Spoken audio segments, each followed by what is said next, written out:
against a classic Colorado backdrop, snow-capped peaks and blue skies. There's a noisy operation underway on top of Owl Mountain in Jackson County.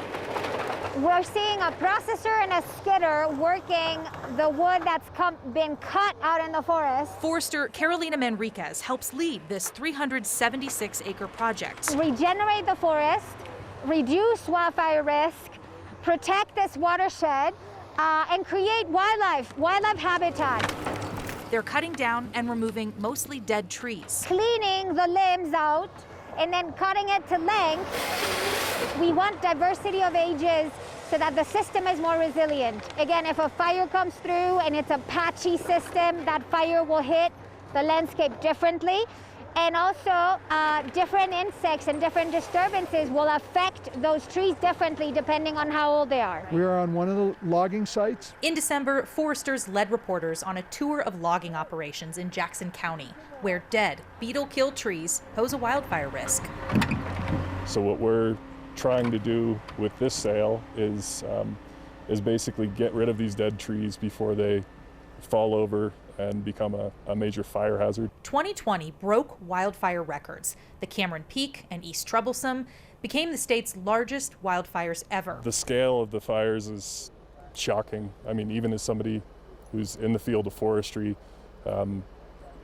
we'd never seen fire behavior like that. Shocking, but not a complete surprise, says forester Blair Reinerson. And it's something that people have been talking about in this area for a long time, just how these forests are just waiting for the moment that they're just going to blow up, and it happened this last year. We saw it, and it can happen again.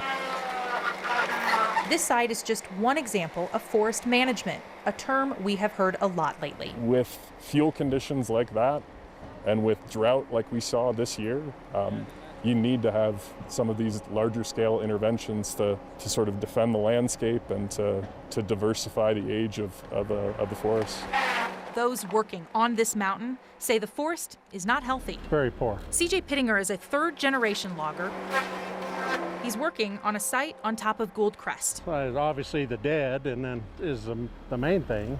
You know, it should have been managed a long time ago, rather than letting it get to this point where everything is dead, and now there's not enough industry to take care of it. Compared to other western states, Colorado's timber industry is small, but this wood, dead now for a decade or longer, can still sell.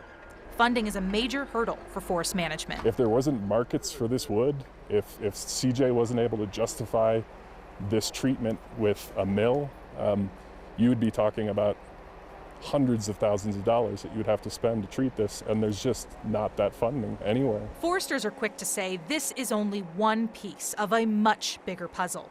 In November, the Colorado State Forest Service published the 2020 Action Plan report saying 10% of Colorado's 24 million acres of forest are in need of urgent action to address forest health, wildfire risk, and threats to forested water supply. The cost? An estimated $4.2 billion. These are very strategically located cuts. This Jackson County site sits between the burn scars of 2020's biggest fires. There's a community over the hill that way, and were a fire to come with the prevailing wind, which would be that direction to my right, it could be going through the crowns of these trees, but it's going to reach this opening, and it'll still burn, but it's going to burn with a lot less intensity. Fires will still happen, the foresters say. They just hope work like this will help slow them down. It's not going to stop fires from happening. It's not going to stop bad fires, but we can change the intensity of those fires, and we can even change their impacts as they go forward through the landscape. With photojournalist Foster Gaines, Jennifer Meckles, 9 News.